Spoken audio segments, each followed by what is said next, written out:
I was reading the comments on my latest video and found a little gem of two people talking about envy as a sin, describing it as being unable to define oneself in terms of oneself, even going as far as describing it as something where your entire self-worth is stemming from insecurities and the need to latch onto something or someone in an attempt to define yourself. As a YouTuber, I felt the call of pilfering from my viewers of our ideas burning deep in my heart. I couldn't stop myself from making this video. It gives me an excuse to talk about Wayward Passenger as well. But before I can be let loose to talk about one of the coolest abnormalities in this game, I have to talk about everyone's favorite wage cut corp, Warp Corp. Warp Corp, also no longer known as W Corp, is very famous for being Kim Ji-hoon's favorite corporate punching bag because ever since we get to see it in Library of Arena, he has not had a single good day for itself or its profits. And as a good corporation, it obviously passes its misfortune down onto its employees. Meet W Corp Gang, or as I like to call them, my little wage slaves going on funny little adventures. Kim Ji-hoon never really stayed away from capitalist critiques in his games, and this one just seems the most blatant and thorough when it comes to defining a corporation's potential for exploitation, cruelty, and disregard for human life, all for the sake of its status and profit. Going from the top, after a major incident that we see in Library of Arena, we not only see how the higher-ups' immediate reaction is to have its own employees not trained or hired for this kind of work reclaim the passengers from the library, but then to make the lives of every worker lower absolute hell after the incident. Due to the people no longer boarding the first class, they had to expand the economy one without hiring any more workers and overloading the existing ones with more work. Increasingly, worse environments led to harder to manage clients, picking up economy cards, making it a nightmare for the crew to take care of, and derailing the trains and forcing employees to take up ridiculous overtime. The specific W Corp IDs we see in Limbus are all baroshu, miserable, or at the very least unfulfilled with their life and occupation. The main standout between them all being the lower 3 cleanup agent, Yi-sang. Yi-sang's update story is entirely about how he feels about his work, comparing his commute to it to the passengers he has to deal with. He describes the sense of burnout he feels from his job and how that is carried by everyone else on the train. He does not even know how much he has been working for, as in his own words, his employer is quite adept at pilfering memories. Yi-sang describes how everyone is not just voiceless but does not even have the strength to will their lips to speak, and that companionship is not expected on a train. He talks about how everyone is focused on their impending work, as if it is consuming them entirely, and how his will is different from the will of the Iron Horse, as he is describing the commute train. The main through line of this update story being that their lives or even the city itself has a will that is guiding them like a shepherd outside of their control as their own will slowly dissipates. You can see this with how Yi-sang compares himself to the bodies he has to reassemble, how in his mind the distinction between himself and the gore pile that used to be a passenger blurs, with him being metaphorically just as disassembled and mutilated by his own train. I believe that the comparison to the disassembled bodies is a simplification of oneself into a commodity or a task, maybe even a mere number to be taken care of, because it is hard to stare at a pile of flesh and visualize it as a person who boarded this train with intent. Yi-sang also describes his arms and legs betraying him and how his path is laid out in front of him by the herd, completely detaching himself from his own agency and essentially tying himself to the greater will that is guiding him around. All this does is essentially hand over the control over his body to whoever is in charge. If you look at the icon for envy, it is drawn as a clump of thorny vines, tying itself with seemingly no actual way to untie it. If we ignore the thorns aspect, they don't necessarily have to be vines, they can be a representation of any kind of binds, chains, rope, anything that can be used to tie somebody down. The way I see it, to suffer from envy is to tie your definition of yourself to something you perceive as greater than you, be it in its qualities, power, or status. But an important aspect of said envy is also that it defines your actions. Kinda like the strings that bind you to it are the ones that force your hands to move against your will, in a very similar way to a puppet strung up to dance to its puppeteer's wishes. The comparison also works if you think about it from the angle of someone who is just going through the motions and is attaching themselves to just moving through the life on autopilot.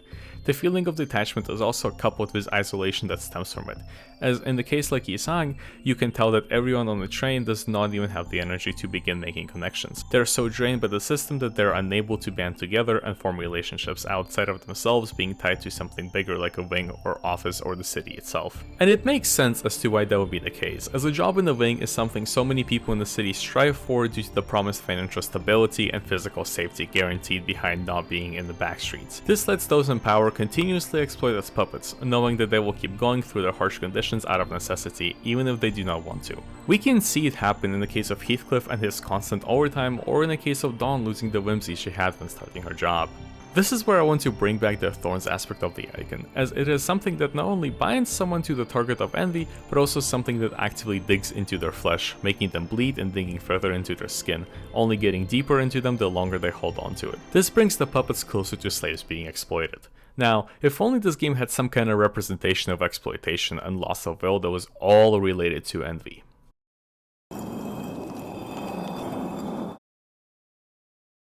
Aloe Watchdog is described as 3 or possibly more dogs stitched together with bloody telepoles sticking out of it, and a charred person who has not been reduced to ashes grafted on its back, and is able to have its body function despite the damage. During the abnormality log, Heesang describes how the abnormality itself is being compelled into motion through that lighting, not doing so out of its own will, but rather because something is controlling it instead.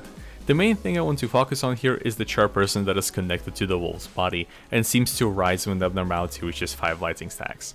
If we bring back the puppet analogy I had for the workers of W Corp, them being compelled to stay in motion by something greater overseeing them is very reminiscent of the higher-ups controlling the actual cleaner agents until they wear out. We see how many of them are overworked but are staying in this line of work because this is a position in the wing. It guarantees their future income and some semblance of security, so they simply have no choice but to keep his job. This is also illustrated in how the body seems to be coming out of a dog that most would assume looks homeless, sort of as a representation of becoming human and complete so long as you have something like a wing powering you and keeping you in motion, despite how miserable they can be to work for. Once you break the teleport part of the abnormality, it stops generating lightning and cancels all of its attacks with a turn. It literally becomes weaker once the source that keeps it pushing despite the pain disappears. Kind of like how the completely charred body still has its muscles moving, it's working off that lightning despite how much it's killing it. Maybe even having that lightning resurrect the body like an AED. And speaking of AEDs, shock centipede is an abnormality that represents this exact idea of moving based on the charged up things within you, even after your death or breaking point. It follows a very similar theme to Aloe Watchdog, both being based on electrostimulation and experimentation. But in this case, rather than reacting to shocks, this one seems to store them and keep itself alive for longer. The abnormality itself is actually far more defensive than Aloe Watchdog, with the skin being made up of sharp plates, it coiling itself up for safety and being focused more so on prolonging its own existence than staying in motion by force. Shock Centipede itself seems to be more focused on gloom than envy. A lot of its skills that gain self-charge are gloom or gluttony, echoing the idea that the feelings that fuel its desire to exist are stemming from overwhelming despair and a hunger for more. It starts to steer into envy only once its health gets depleted, after which point it switches to only using envy skills that lead it to losing self-charge. The entire phase feels like a last-ditch effort to preserve the charge that was given, and feels very much like someone trying to reclaim the little meaning they had in their life before they fully collapse under the weight of their burdens. Between the two abnormalities, you can see a link of envy and the life of something under someone else's will. Whereas Aloe Watchdog is all about having someone giving you ways to keep going forward despite the damage they do to you, Shock Centipede is all about having those ways and not wishing to lose them. Both are essentially shackled to the electricity they are dependent on, with the thorny shocks of pain forcing their heart to beat because they yearn to keep on living. The longer they are shackled, the more they become dependent on the electricity they get that tells them how to act. And when the dependency grows, their entire life begins revolving around it, or possibly even consuming their life to be based around that electricity. This is where Dreaming Electric Sheep comes in. I have not read Do Androids Dream of Electric Sheep, so sadly what I can say about this abnormality will be a little limited, but I believe that Limbus does enough of this presentation to give me a lot to work with. Dreaming Electric Sheep is a massive stormy cloud resembling a sheep with long sticky legs, coupled with a power generator that seems to be connected to the city behind the abnormality. In a log for it, Sinclair describes how whenever he plugged the cable into the generator, the sheep would scream slightly less and its discharge electricity would lessen. And once all the cables have been plugged in, the sheep went to sleep, with all its discharge leaving its body. The most interesting part of the log is in the lower 3 observation, where Sinclair questions if the sheep is dreaming once he has passed out, with Faust chiming in to say it's actually a worthwhile question. The way I see it, the sheep could be dreaming when plugged in fully because being forced to power the entire town has overwhelmed it to the point of passing out. You can see in Subnormality event that if you choose to cut the cables, the sheep ends up storming off as if finally free from powering the city behind it, sort of being similar to the idea of burning yourself out from overworking and dreaming of something better when you're able to rest. But the very fact that its ability to dream is called into question is adding a layer of dehumanization on top of it, as if whatever the sheep is representing is literally cattle and is not on the same level as a human and it is not certain that it can dream or for a better situation to be in. The general feel of someone who desperately dreams to get out of a situation that is ruining their life feels very reminiscent of W Corp. A lot of sinners like Yi-sang, Heathcliff, Don Quixote, and even Hong Lu to an extent have had the job take a toll on their mental and physical well-being. Dawn clearly being broken out of her cheerful attitude, Heathcliff's forced overtime until exhaustion denying him leisure, Yi-sang's temporary respite in teaching amidst a mind-numbing job, Risha's pursuit of art, Honglu's desire for his life to be far more interesting, Merceau wishing to keep his relationships the way they are, and even Faust outright stating that she wishes to know all of the city are all examples of sinners having dreams or wants of some kind. And what Dreaming Electric Sheep is telling us is that these dreams do not matter to the system at large, as each one of these W Corp employees having the ability to dream is not something taken for granted. If we use the previous three abnormalities as a framework, we can see clear parallels, mainly the dependency on a large source of providing energy of some kind, sometimes to a point where you're unable to leave and have to dream of something greater, without the source understanding that you're able to do so. Here I want to bring in another abnormality we can use to look at the employees themselves and how despite everything they're committed to their jobs no matter how horrible it is. The jobber, KQE, is a fleshy humanoid entity with a terminal attached to its chest, in the place where the heart would be, and various machines replacing its limbs and head. It functions as a robot giving out prizes and conducting tour guides around the town in hopes to invite new residents into it, and has clearly been doing said job for a long time, as can be seen by the exposed wiring and description of it leaking some kind of fluid. In its abnormality event, it is mentioned to power itself back up, presumably after a long time of it being offline, ready to greet the sinners despite its derelict state. This behavior makes me believe that KQE itself seems like a representation of someone overly committed to their duty, staying with their post even long past the point where they go out of commission. And its state is clearly beyond broken down, it reboots itself with the skill names, it has multiple force staggers, and don't even get me started on the in-fight event, he has one somehow, where it attempts to gain more charge so it can continue to function. In every possible way, this robot is out of commission, but is still attempting to gain charge to continue doing its job because it is quite literally not alive without it. It could be interpreted as someone being born to do something, but it still works just as well in the discussion of dependency on a source of power and a place to belong. But going back to this job, being a tour guide in a register, it attempts to grab one of the sinners, trapping them and trying to greet them as if they were a part of the town. The town seems to hold a great importance to KQE, as it reacts negatively to intruders and people who happen to disrespect the town, but the biggest sign of that is that it staggers upon severing the heart of the townsfolk, which only spawns after KQE loses a clash with the processing transfer reg. Through this we can see that as it tries and fails to force the sinners to join its town, it mistakenly takes out the heart of the townsfolk to show it to them, and whenever that gets damaged, it itself staggers. With the way the heart is made up of wires and machinery despite resembling a human heart to an extent, it is possible to make a guess that the town KQE is protecting has long lost its residents, leaving KQE all alone to perform its duty that it desperately needs to keep doing to stay alive. The heart itself could be a representation of anything one might hold dear that they wish to protect and keep working for. To KQE, it is the town and its residents. To someone like Yi-sang, it could be teaching new hires. Things like this offer temporary reprieve to the ones dependent on the charge and give it some kind of meaning and purpose to their life. I'd also like to mention the aspect of loneliness that is shown in KQE, with it trying to register people into a town without any residents actually seen. It very much feels like a hollow effort to keep something afloat, long past the point of breaking or burning out, not too dissimilar to how a worker would treat being employed by a wing with horrible working conditions. There is no one they can confide the struggle with, nor anyone would alleviate their burdens or keep them running outside of their job, leaving their occupation as their only solace. With this kind of mindset, it is really easy to completely lose yourself. With your job taking up so much out of you, it strips you of anything else that might define you. In both your own eyes and the eyes of the wing's higher-ups, you're a faceless number, an employee who does their job without issues, with your body being a mere asset to the corporation.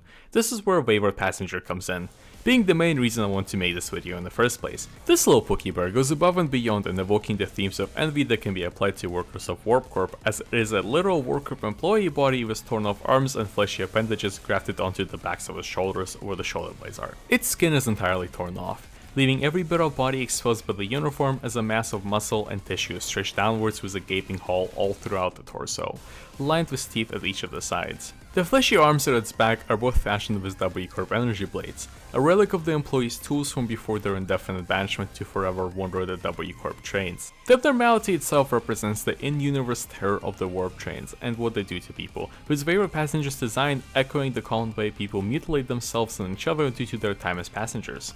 But apart from that, it also represents the fear of aimlessness when one is stripped down from their identity. Every bit of content for Wayward Passenger is related to emotion or path in some way. Its abnormality event has you and it being stuck in a labyrinth in a different dimension. It makes portals that it jumps into during the fight itself. Its name is literally Wayward Passenger.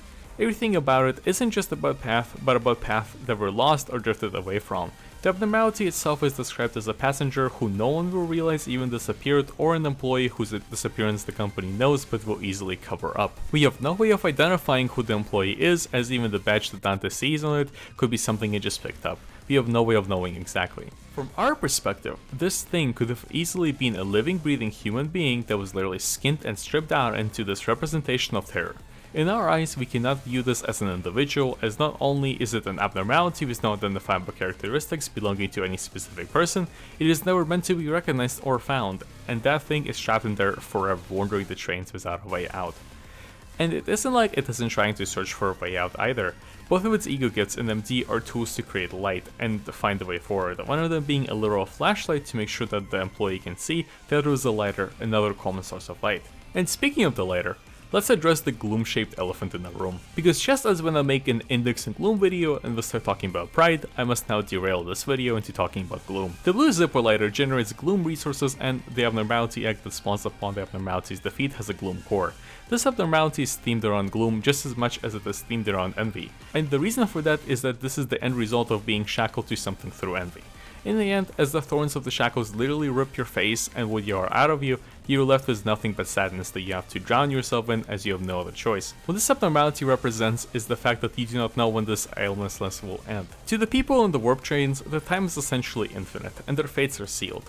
This is the same fear that's echoed in Wayward Passenger that is now being applied to the employees, as if something happens to you as a cleanup agent, the company will always choose to cover you up over revealing their secrets. Everything about Wayward Passenger's design is meant to be dehumanizing despite clearly being human, as this is exactly what W Corp wants from its employees, complete and total obedience, and to be essentially puppets that they can freely dispose of without a will of their own. If you look at the designs for the ego that Yi-sang, Honglu, and Otis have for Wayward Passenger, all of them have the abnormality take over their eyes or arms, disabling their ability to see the way forward or their ability to act on their own. W Corp's treatment of their employees and how it consumes their lives extends to the ego's corrosion as well, as even when the sinner's entire body gets consumed by the abnormality, sometimes to the point where it is impossible to recognize which sinner the ego belongs to, you can still clearly see the W Corp energy blade still staying prominent as the person's entire identity has been erased, marking its importance in comparison to the person itself. And neither the sinners nor the abnormality are even allowed to rip space to open a portal using said blades to free themselves from their solitude, as them being tools of W Corp probably implies that where they can open portals to is highly limited and sanctioned by the company itself. That's why the abnormality only hides in the portals and eventually comes out of them. It still uses these portals for traversal, and the sinners resonating with its ego are trying to find their way to where they are supposed to go, as can be seen by the ego voice lines. But the end result is implied to be the same, that they eventually will succumb to the endless wandering. And on the topic of endless wandering, the only three sinners that have the ego so far have strayed from their initial paths in some way. Be it Yi-sang not developing his mirror world technology, Honglu burying his emotions and self deep within him due to what happened, or Otis who is out there on her own odyssey getting lost because of the Limbus Company. The end result is the same. Nothing but sadness is the chains that bind you to your owner will drain you of who you are until your owner will eventually dispose of you. Or basically, capitalism sucks and will turn you into a flesh monster. That's all. Follow me on Twitter. Bye bye!